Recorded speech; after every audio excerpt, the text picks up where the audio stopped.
আসসালামু আলাইকুম প্রিয় বন্ধুগণ। প্রায়শই যখন আমরা লোকদের সাথে কথা বলি, আমরা তাদের জিজ্ঞেস করি তারা কি আসমানি কিতাবগুলো বাংলায় পড়েছেন কিনা।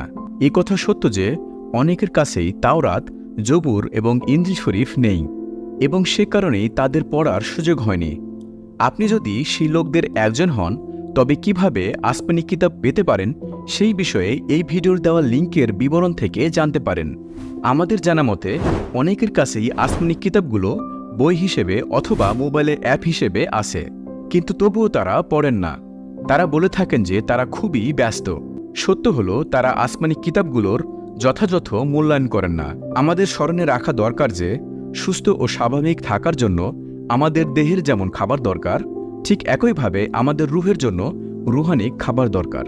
আসুন প্রতিদিন মাবুদ আল্লাহর পাক কালাম পড়ার অভ্যাস গড়ে তুলি।